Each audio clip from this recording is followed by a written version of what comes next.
Boa noite a todos, bem-vindos mais uma vez ao nosso Professional Talks de hoje, né, com Daniele Janguier.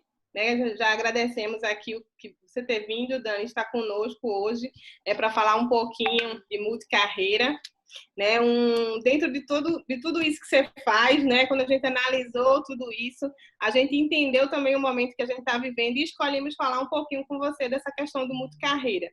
Né? Então, o tema de hoje é como você pode desenvolver uma multicarreira, que ele projete de forma mais ampla no mercado. Por quê? Porque a gente sabe que hoje, né, já era uma coisa latente, depois dessa pandemia ainda mais, as pessoas precisam se reinventar. Né? E às vezes um hobby vira a sua atividade principal profissional para você realmente financeiramente se desenvolver. Então, a ideia é que a gente entenda um pouquinho como é que você trabalha com essa multicarreira e que você possa inspirar outros profissionais a também trabalharem dessa forma e a também desenvolverem sua multicarreira, que é algo tendência, né? A gente sabe que hoje as pessoas estão desenvolvendo suas carreiras muito mais em cima do propósito, muito mais em cima da satisfação profissional do que só do dinheiro, né? Então, essa junção do que eu sei fazer, do que eu posso fazer com o que eu faço para ganhar dinheiro é muito importante. Então, a ideia hoje é a gente bater um papo bem interessante sobre isso, né? Boa noite, Bruno. Boa noite, Patrícia. Né? Estamos juntos mais uma vez nesse episódio.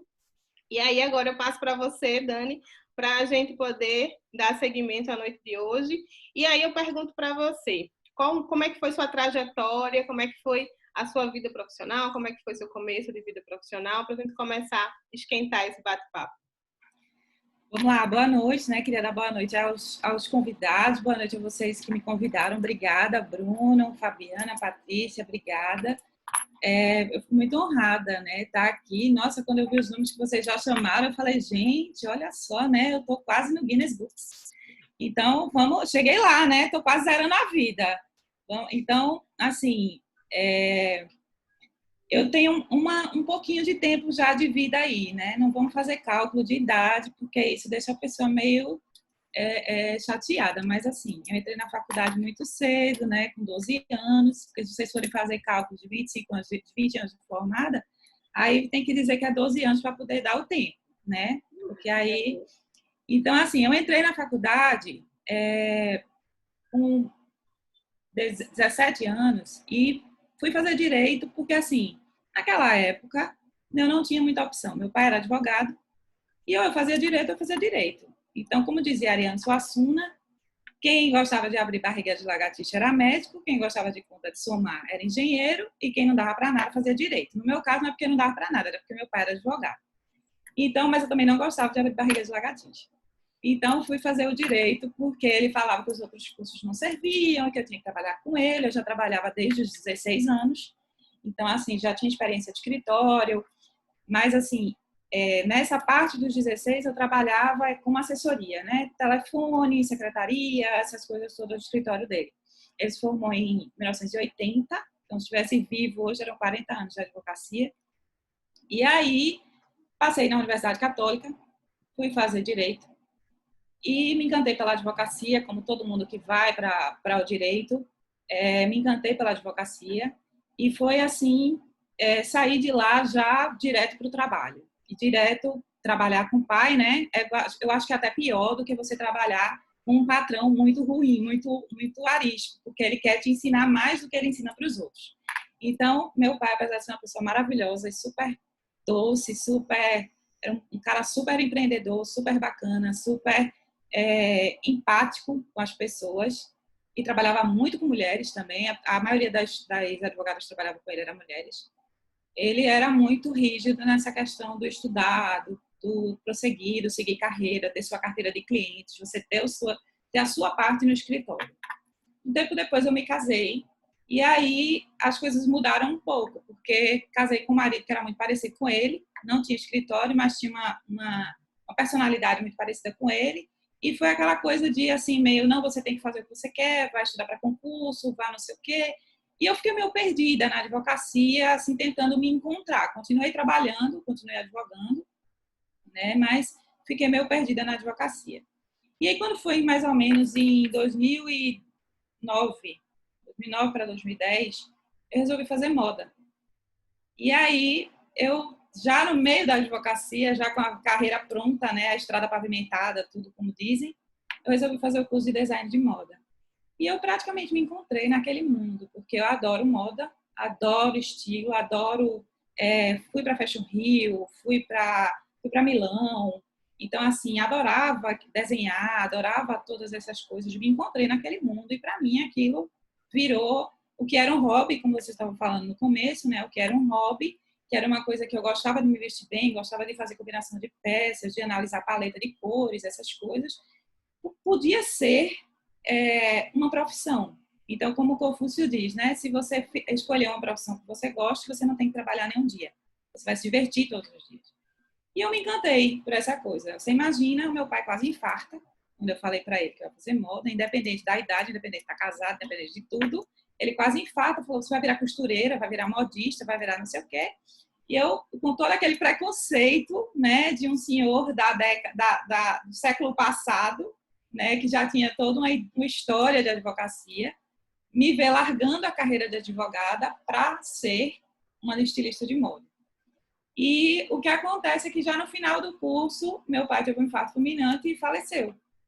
E aí, eu tenho 2 irmãos, um irmão e uma irmã, que são formados em Direito, mas não exercem a profissão, são empresários os dois. E aí eu tinha 2 opções, ou assumia o escritório, ou vendia todos os processos para o escritório, repassava para o escritório, e ia viver a minha vida. E aí, como a minha mãe, ela tinha um setor no escritório, que era o setor de administração de imóveis, ela ficou muito abalada com todas as coisas, não só com a morte, mas assim, com tudo que estava em volta, né, com tudo que envolveu isso, eu não achei justo com ela simplesmente fechar a porta. Então, eu fui para dentro, voltei para dentro do escritório. Então, eu passei 6 meses numa viagem muito conturbada entre o ir e o ficar, entre o assumir e o não assumir. Meus irmãos seguiram os caminhos deles, né, imediatamente, e eu fui e me firmei no escritório. E aí tive que abandonar um pouco a parte de moda por um tempo, enquanto estava me readaptando no direito. E aí eu entrei no direito e fiquei e tal. E uma das coisas que eu até vi o Inácio falando, eu gosto muito do Inácio, é uma pessoa muito querida, é um querido. Uma das coisas que você tem que pensar quando você está trabalhando, quando você está empreendendo, é se realmente você quer fazer isso pelo resto da sua vida. Porque eu acho que é aí que está o X da questão. Não precisa ser uma coisa que você ame ou idolatre fazer. E até nessa coisa que você ama fazer, vai ter algumas coisas que você não gosta de fazer. E aí, como é que você faz? Ou você delega, ou você pega no machado e faz. No começo, você vai ter que pegar o machado e vai fazer. Depois, chegar um certo tempo, você contrata alguém para fazer essa parte para você. Mas no começo, você vai ter que saber o teu negócio, você tem que entender ele do começo ao fim. E aí eu fui para dentro do escritório de uma forma diferente. Eu fui como dona do escritório. Então, eu fui botar o meu nome no escritório, o meu jeito no escritório. Então, mudei placa, mudei nome, mudei estrutura, mudei estruturação de formato de trabalho. A única coisa que eu não mudei foi a forma de atender o cliente, porque isso eu aprendi com ele. Ele sempre foi muito personalíssimo na forma de atender o cliente. Ele nunca delegava essa coisa, o cliente sempre era com ele, o telefone dele era ligado 24 horas, apesar de não fazer direito criminal. Ele sempre atendia o cliente pessoalmente. E essa foi a única coisa que eu não mudei de forma alguma. Então, eu fiquei no escritório e assumi o escritório, modifiquei toda a estrutura. Mas eu ainda não tinha encontrado, nessa minha volta para o direito, eu ainda não tinha encontrado meu brilho nos olhos. Então, eu ainda não brilhava, eu ainda estava meio que com um pezinho na moda, com aquela coisa assim, eu queria estar lá, mas eu tenho que estar aqui, porque eu tenho que pensar na minha mãe, eu tenho que pensar nos outros, eu tenho que seguir essa história. Eu não posso deixar o nome do meu pai morrer, eu tenho que continuar, eu me cobrava muito essa coisa. E aí, quando foi mais ou menos uns 3 anos depois, eu simplesmente deu eu não sei se é um insight, uma epifânia, o universo, Shiva, deusa, qualquer coisa que for, que eu vinha fazendo uma oração e dizendo assim, poxa, eu queria muito voltar a ter aquela gana que eu tinha pela advocacia do começo da advocacia. E aí, o que aconteceu? Eu estava indo para uma audiência e quase, eu acho que foi mais ou menos o Espírito Santo, né, que veio e eu, nossa, eu estou indo para a audiência e vou super animada, e fui para a audiência foi massa, e assim, saí da audiência super encantada novamente. E aí, daí a carreira deslanchou novamente. E aí eu voltei para o escritório com todo o gás, e aí reformei tudo, fiz toda a reformulação de novo, que eu já tinha feito, mas eu não tinha feito com a minha cara totalmente. E aí mudei tudo de novo, botei a minha nova cara, fui a nova Dani Janguier para lá e reformei o escritório. Mas aí o que acontece? Meu ex-marido ainda é diretor de eventos de um grupo e ele faz congressos em vários lugares do Brasil. E aí, num desses congressos, a gente estava conversando com uns advogados e aí eu falei que eu também tinha curso de moda e tal, e às vezes os amigos me pediam conselhos, dicas, já fiz guarda-roupas para algumas pessoas, já fiz paleta de cores, essas coisas para você poder combinar, mas eu não estava mais fazendo como profissão, eu estava fazendo como um favor, como um hobby mesmo. E aí eu queria lhe fazer uma pergunta, eu disse, diga, você não se incomoda de fazer uma consultoria para o meu escritório? Eu disse, não tem problema. E aí, a partir desse dia, eu comecei a virar realmente consultora de moda também. E aí eu vi que a gente pode unir as duas coisas. E no ano passado, na verdade, o Fashion Law ele já vem desde 2010 aqui no Brasil, mas aí o ano passado foi instituída aqui em Recife a Comissão de Direito da Moda da OAB. E aí eu fui convidada para fazer parte.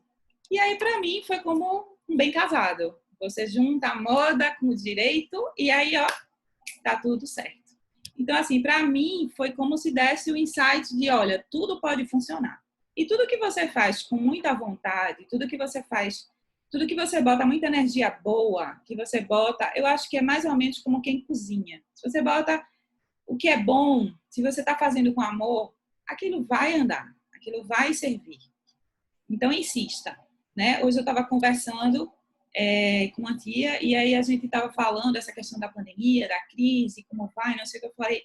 Existem duas pessoas na crise, a que chora e a que vende lenço. Então, a gente pode escolher o que é que a gente pode fazer. A gente tem que aproveitar a situação, não é achar bom que as pessoas estão chorando, mas é se reinventar, se adaptar. Né?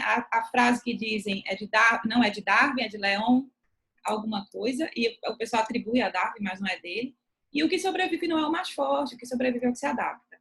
Então, assim, a gente vindo, quando eu olho para a minha trajetória, como você falou, olha, a sua trajetória você vem de onde, né? Eu venho de onde? Então, a minha base é do direito. Então, eu sou advogada. E aí eu venho construindo um caminho de lá para cá. Depois da advocacia, veio a moda, que me encantou.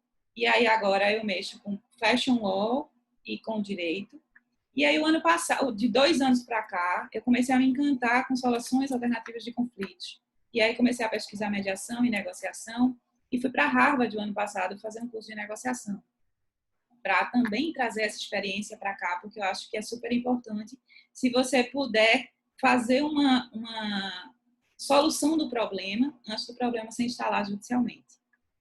E disso a gente vai andando e andando. E aí ainda tem mais um outro ponto da minha carreira, que esse aí é um contraponto, porque não tem uma coisa. Eu fui convidada para ser entrevistada sobre Fashion Law no programa Elas. E enquanto eu estava esperando para começar a entrevista, o dono do programa veio conversar comigo e fez: por que a gente não faz um programa? E então eu fiz a entrevista e saí de lá contratada. Então, assim, para mim foi uma surpresa, porque quando eu saí de lá, já saí com convite para começar a trabalhar. Então, a gente, semana que vem, começa a trabalhar. Eu falei, gente, semana que vem é Réveillon. Não, mas não tem problema. Depois do Réveillon, você já começa aqui, a gente já vai fazer a reinvenção, vai colocar teu nome. Eu falei, gente, que loucura, como é que pode? Eu nunca apresentei um programa. Não, mas você tem você já sabe, você fala bem, vamos lá. E assim foi.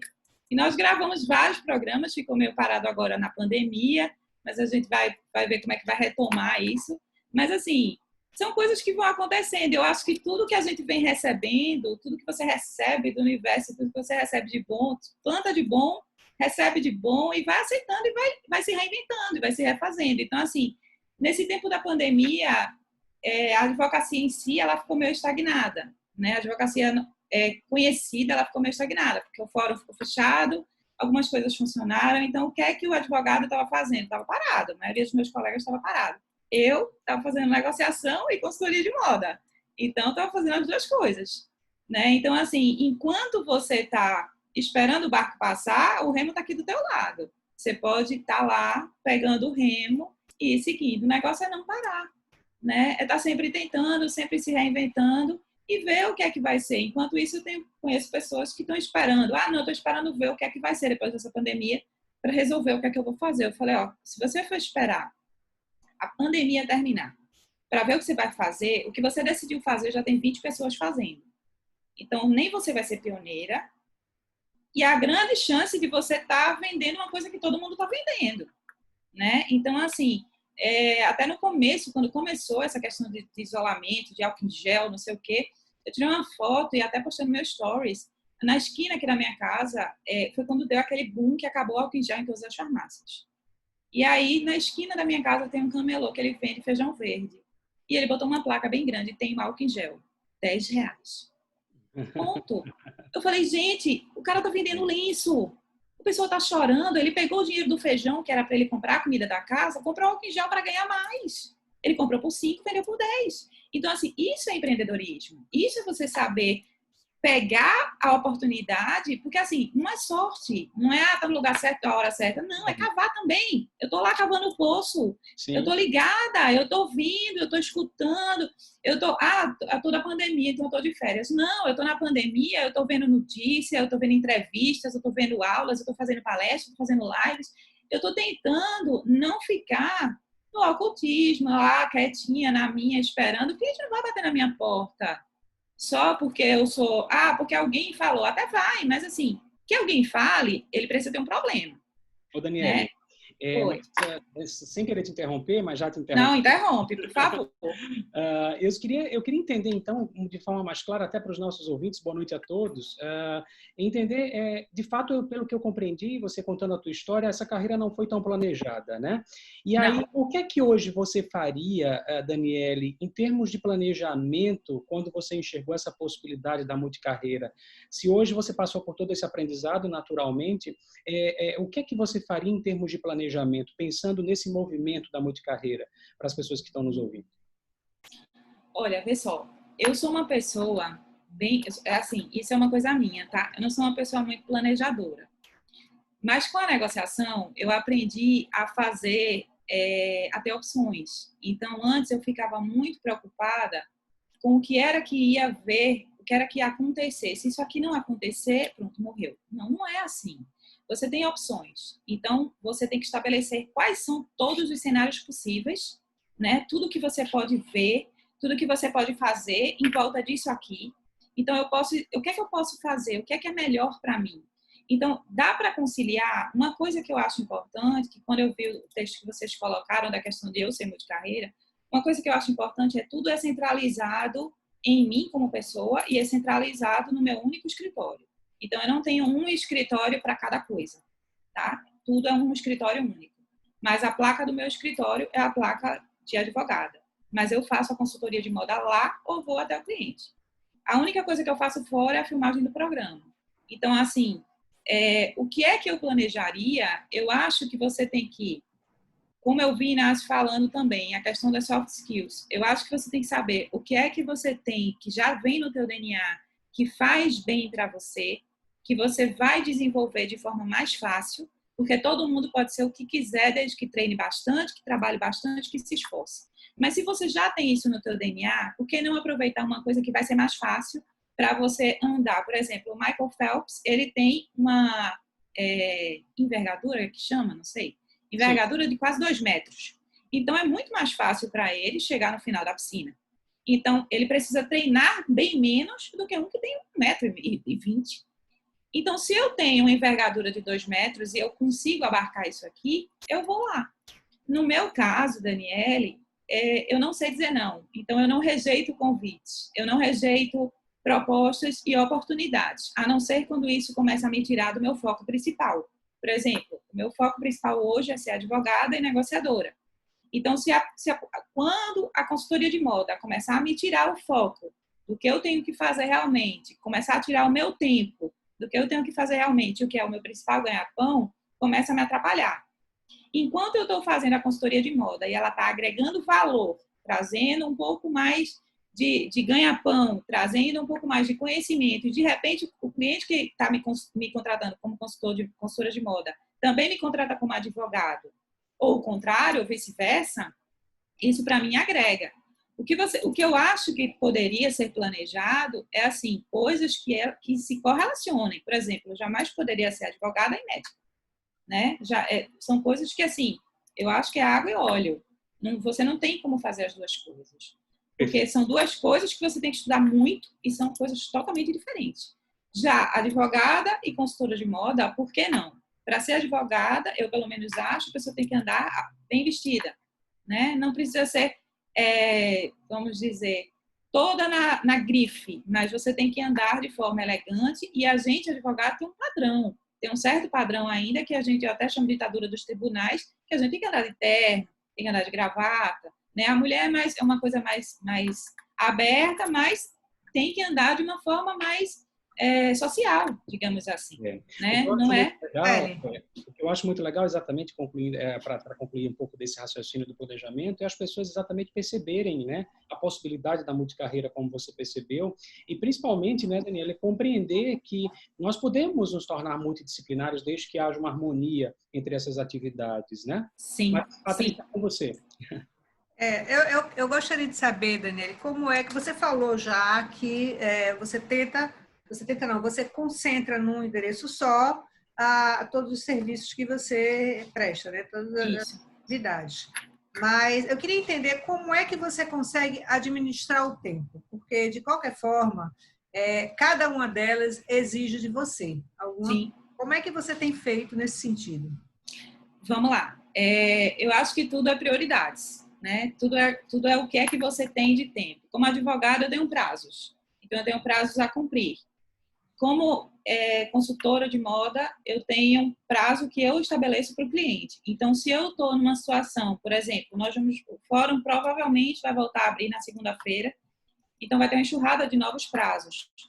E aí, os contratos que eu fecho esses dias de consultoria de moda, que eu tenho que entregar alguma planilha de paleta de cores ou alguma informação, algum parecer, eu estico um pouco mais. Ao invés de entregar isso em 15 dias, eu estico em 17 dias. Mas eu vou te falar. Eu pessoalmente, sou uma pessoa multitask. Eu faço 5 coisas ao mesmo tempo. Então, assim, tem dia que eu não durmo. Eu realmente não durmo.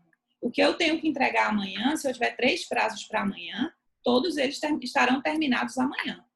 Entendeu? Então, assim, agora também tem dia que eu não consigo fazer nada. Eu, inclusive, escrevo também uma coluna para um portal.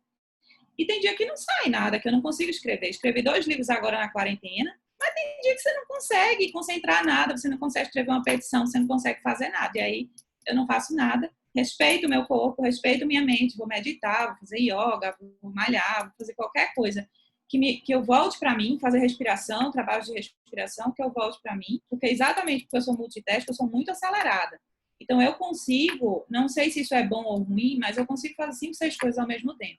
Por causa disso, eu só trabalho com mulheres no meu escritório. Nada contra os meninos, viu, Bruno, e os outros meninos presentes. Nada contra os meninos. Mas eu acho que as meninas, as mulheres, elas são mais dinâmicas em questão de fazer 3 ou 4 coisas ao mesmo tempo. Os homens são mais focados. Então, assim, eu trabalhei com advogados homens. Eu só tenho 2 advogados, na verdade, que são meus sócios. Todas as advogadas que trabalham comigo são mulheres. As estagiárias são mulheres. Por quê? Eu tive uma única estagiária que hoje ela é advogada, ela está até fazendo uma live, e ela era exatamente igual a mim. Eu falei, nossa, você é meu clone, porque quando eu falava, eu mandava um e-mail para ela, quando eu mandava o segundo, ela já tinha me respondido o primeiro, eu já estava respondendo o segundo.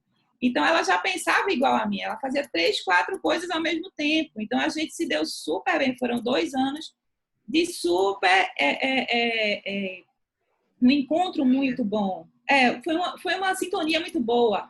Entendeu? E eu disse para ela, você vai ser uma advogada excelente, porque você consegue entender e sintetizar tudo que o cliente está precisando. Agora aí orientei o que tinha que ser orientado, e hoje ela é uma boa advogada, está no escritório dela, está fazendo os trabalhos dela, não quis ficar comigo porque ela está no interior, Mas, assim, eu acho que a questão é você priorizar, sabe, Patrícia? Você saber o seguinte, eu tenho um prazo, porque não sou eu, nunca sou eu. Sempre é o cliente. O cliente é o mais importante.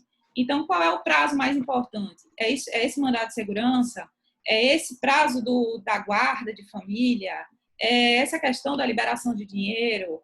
É essa modificação do escritório, porque vai haver uma inauguração formal com o presidente da OAB, e aí todo mundo, a farda das funcionárias tem que estar ok, com a cor combinando com a logomarca do escritório, como é que é? Então, assim, muitas vezes eu passo os finais de semana trabalhando.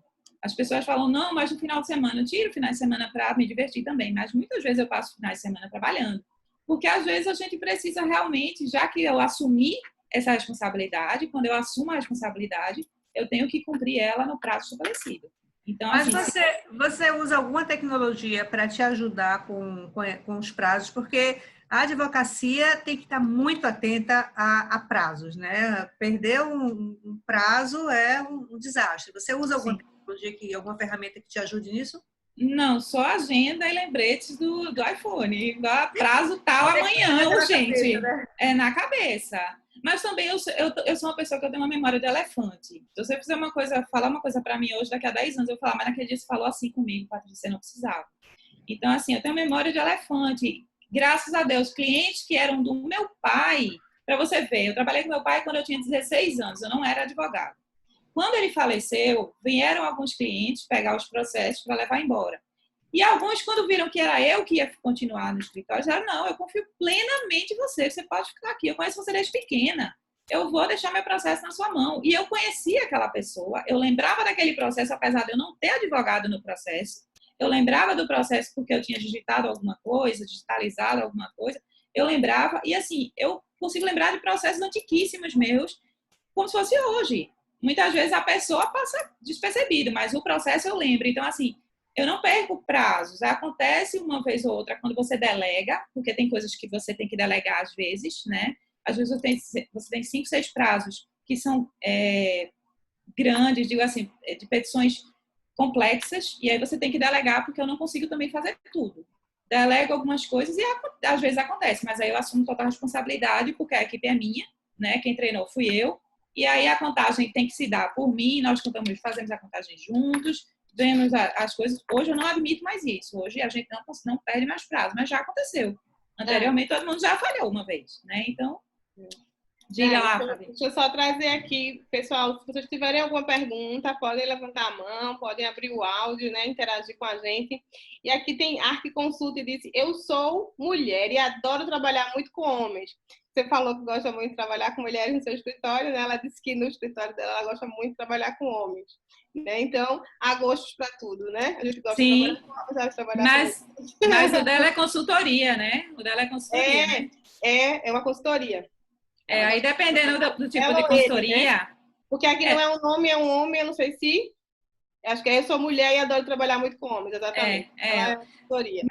Mas pode ser uma consultoria também contábil. Aí eu também prefiro que os homens façam, tá? Mulher com números é meio desastroso. Mas mulher com números é meio desastroso. Tô vendo, doutor. Tem o Ulisses também e gostaria de saudar você pelo seu trabalho que você desenvolve pela administração. Quero deixar minha pergunta em tema semelhante ao que foi perguntado. Os sistemas de jurimetria põem em risco a atividade do advogado? Ele terá de se reinventar, combinar? O que você acha? Ulisses é um querido. Não, na verdade, eu acho o seguinte. Eu sempre digo... na verdade, no começo eu fui um pouco contra a inteligência artificial, né? Que é o sistema de jurimetria que ele faz buscas de jurisprudências. Eu fui meio contra a questão da inteligência artificial, porque eu ainda sou muito de gente, por isso que eu fui atrás dessa coisa da negociação. Eu sou muito da questão de você ver o cliente, você falar com o cliente. Meu escritório é um escritório pequeno, é um escritório que antigamente a gente chamava de escritório boutique, porque você atende o cliente, eu não sei se vocês lembram, não sei se era a época de vocês, que tinha uma loja, acho que talvez o Bruno lembre, tinha uma loja que ela fazia propaganda assim, aqui você é atendido pelo dono. Você lembra que tinha isso? Eu não sei se era Pernambucanos. Era alguma loja assim, quer dizer, aqui você é atendido pelo dono. Então, assim, uma coisa que eu me gabo muito é que no meu escritório você é atendido pelo dono, pela dona, no caso, né? Então, assim, eu sou muito gente. Eu acho que você tem que ter o contato com as pessoas. E por que eu acho que a jurimetria não vai tomar o lugar do advogado? Porque nós, seres humanos, temos uma coisa que a inteligência artificial não tem, a criatividade. A jurimetria, ela busca pelas informações que já foram implantadas nela e por toda a alimentação que todo mundo, né, toda a internet, todo mundo coloca lá. Mas ela tem a capacidade até de te dar o melhor resultado. Olha, segundo todas as informações que eu tenho, todos os tribunais têm julgado dessa forma, todos os tribunais têm julgado desse jeito. Você vai ter mais sorte, mais chance se você fizer por isso, porque os artigos dizem isso. Mas aí é que está a beleza de ser advogado, né? O advogado tem o poder de argumentar. E é na argumentação que a gente ganha, né? Não só na escrita, mas na argumentação falada, por isso que o tribunal do júri está sendo tão defendido aí. O tribunal do júri, você ganha muitas coisas falando, né? Doutor Ulisses é advogado criminalista. Eu já ganhei muitas causas em audiência que você estava no meio da audiência, o processo praticamente perdido, e aí você começa a falar e começa a argumentar e você consegue virar a situação para o seu lado de uma forma totalmente diferente. E a inteligência artificial, ela não tem isso. Ela vai te dar possibilidades, você pode usar ela a seu favor, mas sozinha ela não vai. Ela tem que ter alguém, um ser humano pensante, para pensar fora da caixinha e utilizar aquilo da melhor forma. A mesma coisa no empreendedorismo. Para você empreender, você não pode estar usando as mesmas fórmulas de fulano. Fulano fez dessa forma, você está copiando. Aí você pode ter sorte, ou pode dar certo para você ou não. Mas talvez fulano, ele fez essa fórmula, mas ele passou 3 noites acordado, ele faz outras coisas que ninguém sabe, ele rege de uma outra forma. Então, quando você copia, é diferente. E a gente, ser humano, a gente tem essa criatividade, esse poder de criar, esse poder de inventar, esse poder de olhar para fora, de ver um outro horizonte. Às vezes eu estou aqui falando de um problema e você, Patrícia, está olhando para mim vendo outra coisa. Fabiana está vendo de um outro prisma. O Bruno já está pensando de uma outra forma. Então, assim, nós temos essa coisa, essa beleza de poder criar, né? Eu acho que isso é que é o bacana. Então, eu acho que não, doutor Ulisses. A gente não estamos extintos, não vamos ser dinossauros. Pelo contrário, eu acho que a profissão que vai ser muito procurada pós-pandemia vai ser advogados e psicólogos e psiquiatras. Né? Eu acho que vai todo mundo ser muito procurado. Obrigada, Daniel, está colocando aí parabéns. Obrigada. É muito interessante essa colocação, porque realmente eu acho que a inteligência artificial ela veio para nos ajudar, né? E uma coisa que ela não, pelo menos por enquanto, ainda não pode copiar, é como você bem trouxe, esse nosso dinamismo enquanto pessoas de encontrar soluções, né, para coisas complexas que não podem ser de uma forma processual, né, uma forma, né? Então essa parte analítica fica conosco e aí cada vez mais que a gente possa se desenvolver nisso, a gente vai se superar e vai fazer uma parceria com a inteligência artificial. Agora, Dani, a minha pergunta. Eu queria saber de você quais são as competências que você acha que as pessoas precisam ter para desenvolver essa multicarreira, como a Patrícia colocou a questão do tempo. O que é que você acha que as pessoas têm que fazer? Quais são as soft skills, né, que a pessoa precisa ter para poder administrar uma multicarreira, para poder, né, ter sucesso nisso? Bom, vamos lá. Primeiro é o que eu estava falando, né? Você tem que ver se você tem isso em você ou se você vai ter que se esforçar mais do que os outros. Por exemplo, eu tenho facilidade com idiomas, porque teve um amigo que falou, porque nós temos musicalidade. Então, a minha família inteira canta, a gente canta desde pequeno, então eu tenho muita facilidade com idiomas, falo 4 idiomas, tenho facilidade demais de aprender outros idiomas. Já outras pessoas, várias amigas, têm uma dificuldade imensa de aprender até o inglês, que tudo hoje é inglês. Então, assim, eu fico besta quando a pessoa não consegue falar inglês nos tempos de hoje, né? Mas tem gente que tem mais dificuldade. Não é que ela não consegue, é que ela tem mais dificuldade. Então, assim, mas em compensação, ela costura como ninguém.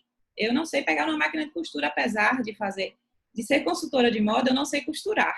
Eu sei desenhar, eu sei orientar questão de combinações, mas eu não sei costurar. Então, assim, o que eu acho que a pessoa deve fazer, voltando para a visão do empreendedorismo, para você ser uma multicarreira, para você ter vários braços, a primeira coisa, pensar sempre, quando você coloca todos os ovos no mesmo cesto, você tem uma grande chance de aquilo não dar certo. e se aquilo der certo, ok, mas se aquilo não der certo, você jogou tudo fora. Então, quando você tem vários braços, enquanto um não está te dando muito, o outro está... Isso era até um conselho que o pessoal que investe muito em Bolsa de Valores diz: pega o dinheiro todo, não investe todo numa única fonte, vai em vários diferentes, que aí você um ganha, o outro perde, e assim segue. Então, eu acho que quando você é multicarreira, quando você faz várias coisas, o que você tem que primeiro analisar, se elas são compatíveis, se você vai ter que... Qual é o teu principal, o teu principal nicho, o teu principal conhecimento, o que você estudou primeiro, porque eu terminei a faculdade, já entrei numa pós-graduação, depois fiz mais 2 pós-graduações e depois fiz esse curso em Harvard, que também é voltado para o curso de Direito, fiz mais 2 cursos em São Paulo. Então, assim, a minha principal ocupação é a advocacia. A segunda ocupação é consultoria de moda. E a terceira ocupação é ser apresentadora. Então, assim, aí colunista, ou escritora, ou autora de livro, ou o que quer que seja. Essas outras coisas, elas não podem tomar o tempo do que é o principal. E aí você vê se elas são compatíveis, o que é que vai te tomar tempo, porque a partir do momento que você começa, vamos supor, não, eu quero ser escritora, não escritora de direito, mas eu quero ser escritora de livros de romance como Harry Potter. Ok, então eu vou começar a escrever. Aí, a partir do momento que eu entro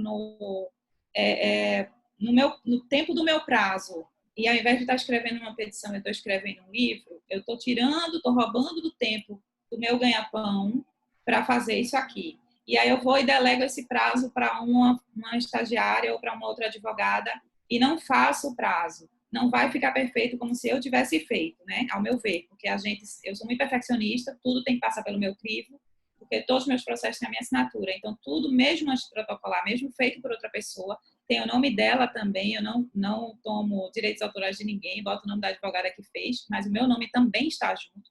Então, assim, como tem o meu nome, eu tenho que ler. Às vezes fica muito bom, mas às vezes não fica tanto. E você não tem mais tanto tempo de arrumar. Você tem muito pouco tempo, porque você estava com a visão na outra coisa. Então, assim, é uma coisa que a Carla Bessoassan, que é uma pessoa que eu admiro muito, que eu me inspiro muito nela, né? Tem algumas mulheres muito inspiradoras que cruzaram minha vida nessa cruzada, Sandra Janguier, Carla Bessoassan. Uma coisa que a Carla Bessoassan falou foi um conselho que ela recebeu de um chefe que ela teve em Nova York, que ele disse: olha, você tem que ser como um horse race, que é aqueles cavalos de corrida que usam. Então, você foca no que você quer e segue. Esquece todo o resto. Sim. Esquece. Só que nesse caso, o que ele estava dizendo era o seguinte: esquece vida pessoal, esquece casamento, esquece filho, esquece tudo. Eu quero ter filho, já. Primeiro vamos focar na carreira. Eu quero estudar, já. Primeiro vamos focar na carreira. Então, assim, primeiro, o que é que você quer focar, né? Nada contra casar, ter filho, tudo, que eu fiz tudo isso também. Mas, assim, focar no que você quer primeiro. E, assim, depois que você tiver o seu primeiro objetivo, ok, mas eu quero também isso aqui. Pode te dar um dia contribuições ou retribuições, ajudar no seu ganha-pão, ajudar a ser também uma coisa que agrega no teu trabalho? Pode. É compatível? É. Então, vamos lá. Vamos treinar para isso aqui também. Como todas as coisas, e assim como o esporte, tudo é uma questão de treino. Treinou, tudo que você treina muito, tudo que você faz muito, você faz com excelência, né? Já dizia... Oi. Sim, excelente, mas eu queria te tirar uma curiosidade enorme, que você está falando de tantos papéis, de tantas funções da carreira, e eu queria te questionar exatamente, dentro desse processo de crise econômica, de pandemia, todo esse advento que nós vivemos aí, esse desastre, que veio impactar em todas as carreiras e provocar essa reinvenção do mercado e de todos, mas eu queria para que você trouxesse, assim, diante disso tudo, qual foi a maior dificuldade que você encontrou para conseguir explorar, né, essa perspectiva da carreira em si, do ponto de vista de estruturar todas essas funções? Por que eu estou te perguntando isso? Porque no Brasil nós já tínhamos todas essas funções disponíveis, né? O ser consultor, o ser docente, o ser escritor, o ser gestor, enfim.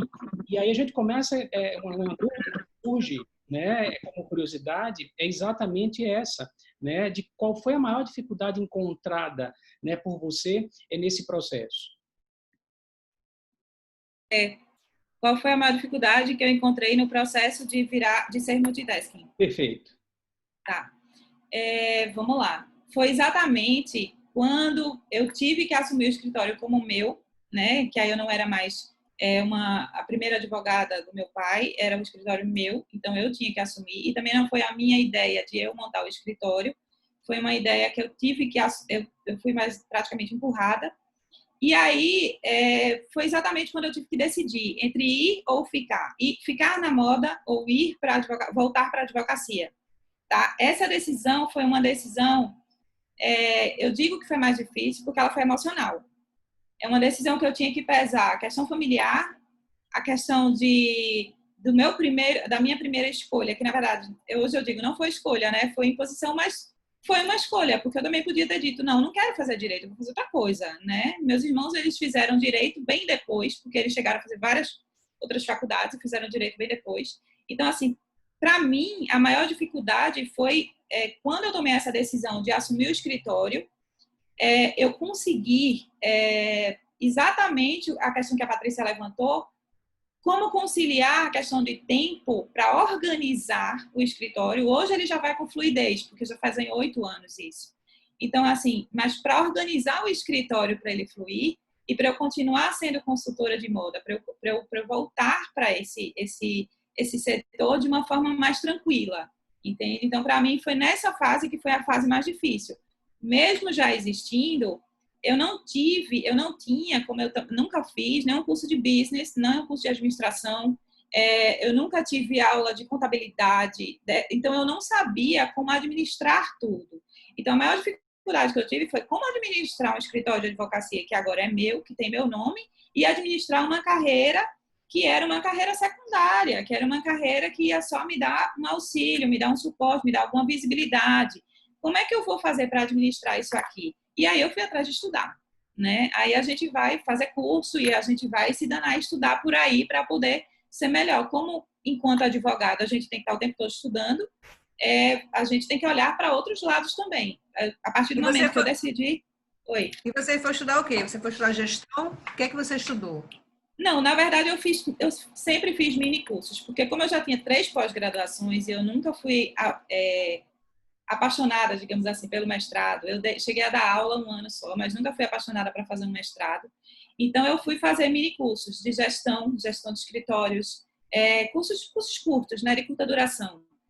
Para poder, porque eu acho, Patrícia, que quando você entra numa pós-graduação, ele te dá muita informação, mas ele também te suga um pouco na questão de existem coisas que são desnecessárias ali, porque ele tem que cumprir aquelas 360 horas, e aí ele vai te dar português não sei o quê, vai te dar coisas que eu não precisava. Então, assim, o que eu queria era um curso de imersão que eu pudesse fazer durante 15 dias, durante 1 mês, mas que me desse toda a informação necessária para eu poder absorver e aplicar. Então, tinha que ser workshops, tinha que ser, não congressos são mais esporádicos, mas assim, tinha que ser workshops, tinha que ser cursos desse nível. Então, fui para São Paulo, fiz cursos no INSPER, que é maravilhoso aquela faculdade. Tem coisas que você precisa para poder você começar a entender o que é que está se passando. Né? Até porque o negócio, né? Exatamente. Entender o negócio, porque a sua formação é advogada, mas você tem um negócio. Né? Você tem que fazer aquilo ali funcionar. E aí, muita gente não consegue fazer o negócio vingar porque foca muito na especialidade e esquece a gestão. E aí o negócio não funciona, né? Então, aí você foi buscar esse complemento para que você pudesse fazer o seu negócio fluir, né? Digamos assim. Porque, veja, quem é dono de escritório também é empreendedor. Você também tem que gerir o seu negócio.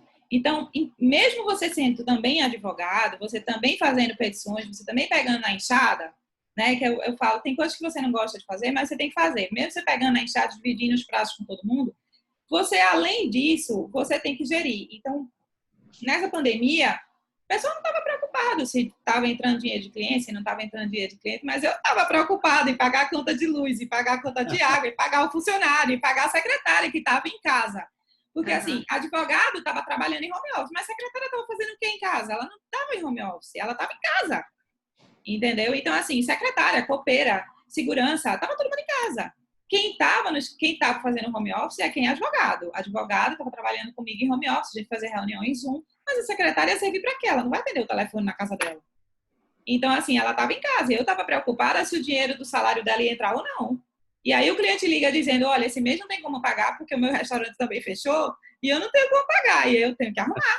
Então, assim, você tem que gerir, né, o escritório, você também tem que gerir, você também é gestor, também é empreendedor, entendeu? E aí vem aquela coisa de, antes não era meu, antes eu recebia com outra advogada. Então, assim, trabalhava finais de semana, trabalhava, porque eu era mais explorada como filha do dono.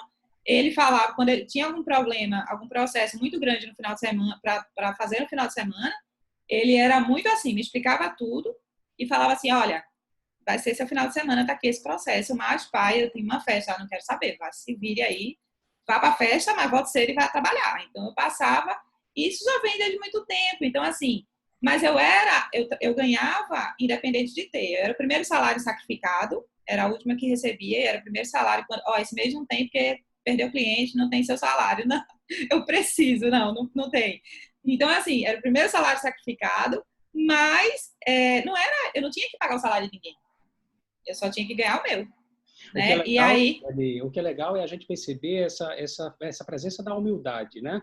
Que fez com que você identificasse as suas próprias vulnerabilidades e se abastecesse, né, desses conhecimentos multidisciplinares que acabaram sendo necessários para você poder progredir, né? E estar progredindo, né? Porque acho que a carreira ela não para aí.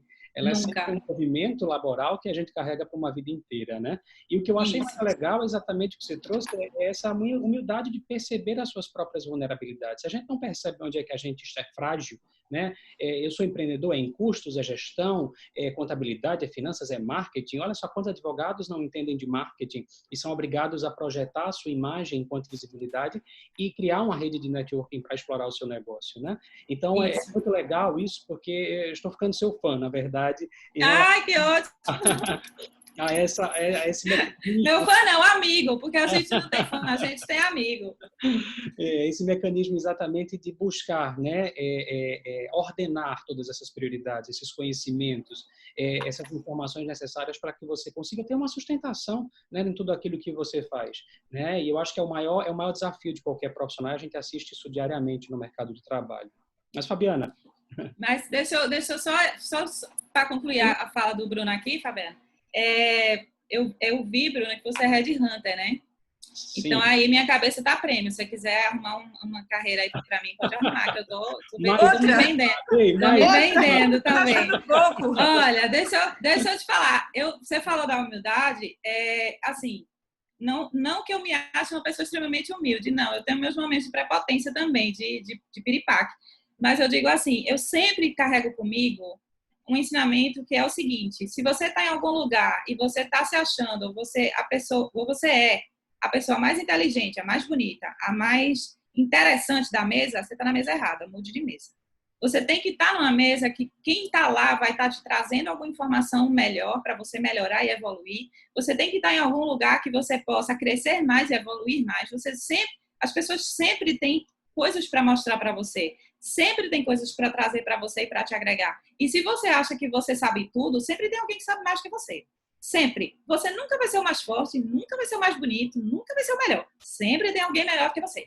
Então, eu sempre tenho essa coisa comigo de que sempre tem alguém melhor do que eu. Então, assim, até vou falar que vou dar, já que ele está presente, o doutor Ulisses, que isso foi numa live que eu fiz com ele, que ele falou de Rubem Alves, e aí agora eu levo comigo em todos os meus discursos, que Rubem Alves dizia o seguinte: ele abriu o jornal e tinha um curso de oratória. E ele falou assim, nossa, por que as pessoas não fazem curso de escutatória? Porque oratória, todo mundo sabe falar, mas nem todo mundo sabe escutar.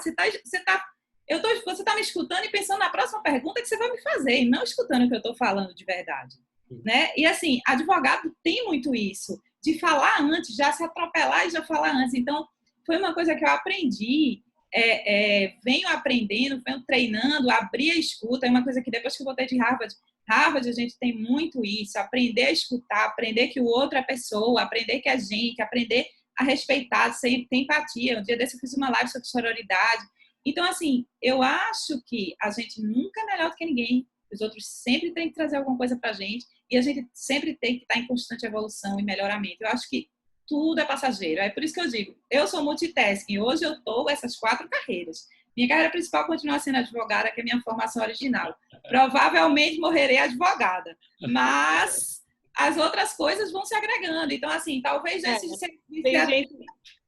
Tem gente aqui, Dani, que está dizendo perfeito. Jaqueline disse que está 100% concordando com você. Colocou aqui perfeito. Obrigada, Jaqueline. Um beijo para você. Coraçõezinhos. E Daniel disse que realmente gerir uma consultoria... Dani, eu podia falar uma coisa?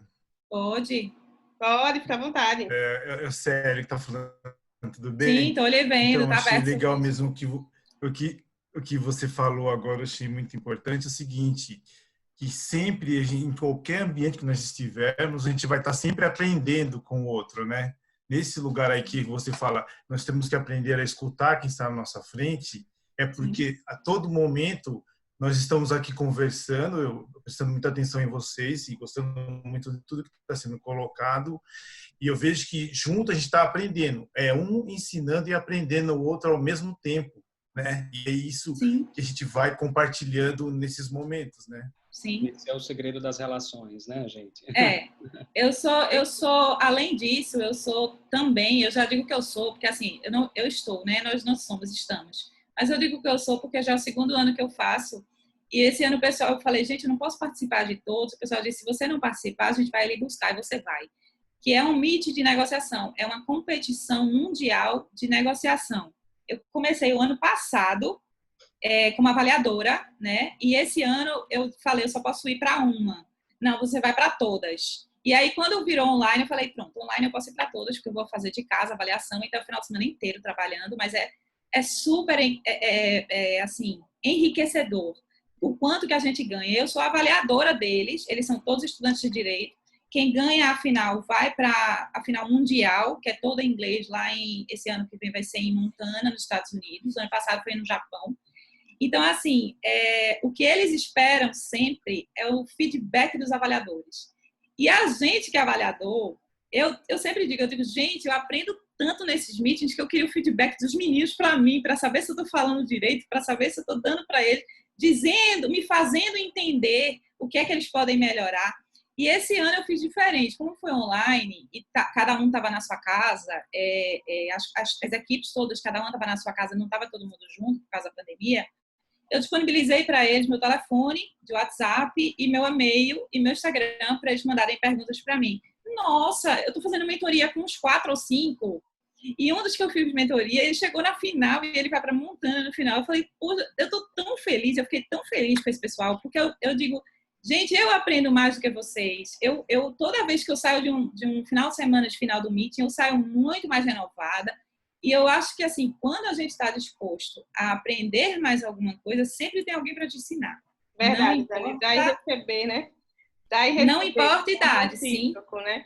A gente está chegando ao final, né, do nosso encontro. E a ideia é você trazer agora para a gente uma mensagem. O que é que você deixaria, né, desse nosso encontro, desse nosso bate-papo?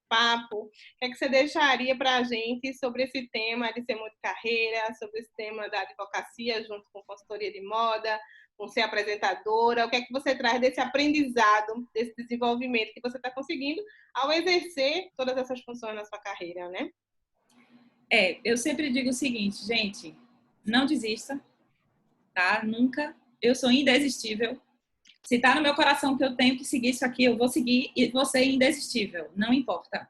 Agora, se na primeira dificuldade você desistir, então não era aquilo que era teu e segue adiante, vai procurar outra coisa, vai buscar outro caminho. Existem inúmeras possibilidades. Eu acredito que depois dessa pandemia, todos vamos nos reinventar. Algumas funções, algumas profissões, funções vão ser extintas, outras vão começar a existir, né? Então, assim, sejam indesistíveis, não desistam na primeira dificuldade, não desistam no primeiro empecilho, porque não é o primeiro empecilho. O primeiro empecilho só te dá o impulso para ir mais para frente, para você insistir, para você conquistar, mas também saiba quando parar de insistir, né? Talvez, às vezes, o que a gente fala muito em negociação é assim, às vezes não é aquele momento da negociação, às vezes você tem que saber o momento. O bom negociador, ele sabe o momento de tirar a negociação da mesa e dizer daqui a uns meses a gente senta de novo. Então, às vezes não é o momento de você lançar o teu negócio, às vezes você tem que segurar esse negócio aqui e lançar aquela outra lá e continuar ganhando, porque você tem que comer, você tem que viver, a vida ela passa, né? E segue.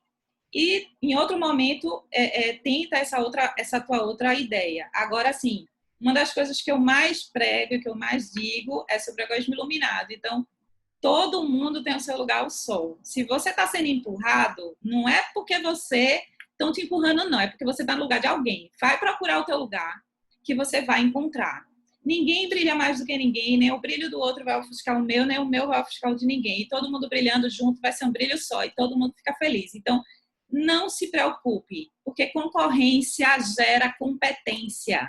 Concorrência não aniquila o outro. Concorrência gera competência. Se fulano é bom, eu vou ser melhor, eu vou aprender com ele e vou usar as ideias dele também nas minhas coisas e vou fazer mais coisas, procurar outras coisas, crescer mais, ser mais, reinventar mais e não só copiar, tá? Quem tem medo de concorrência é quem é incompetente, gente, quem não tem criatividade para criar a sua própria coisa. Então, assim, não tenham medo, sejam indesistíveis, e sigam, porque carreira é isso, vida é isso, e a vida é isso. A gente levando tombada e aprendendo e seguindo e crescendo de novo, né? E sempre sorrindo.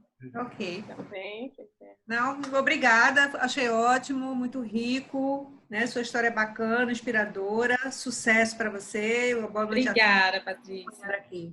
Nós agradecemos, Daniela, a tua presença mais uma vez, com essa carreira de destaque, como me destaquei, da nossa série, como destaquei, vai ficar registrado. E eu queria dizer a todos que todos os nossos episódios, eles são colocados no nosso canal no YouTube, o Professional Talks, tá?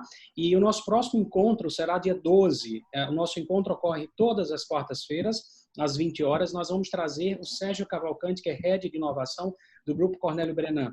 E aí nós teremos bastante conteúdo aí voltados para a tecnologia e familiares, amigos que se interessarem por esse tema, nós estamos agradecidos se puderem compartilhar, né, os links. E agradeço a presença de todos, e principalmente a Daniela e Fabiana e Patrícia, né? Sempre bom estar com vocês nesse grande espaço. Gente, obrigada. Boa noite. Obrigada de novo. Obrigada mais uma vez. Foi muito bom tê-la aqui com a gente, com certeza. Como o Bruno, depois eu quero que você bote minha cabeça por aí, viu, Bruno? Bote minha cabeça a prêmio. Aí vou mandar meu currículo para você. Vamos a gente arrumar umas coisas. Sobre isso, sim. Será um prazer. Beijo, gente. Obrigada. Boa noite. Tchau. Boa noite.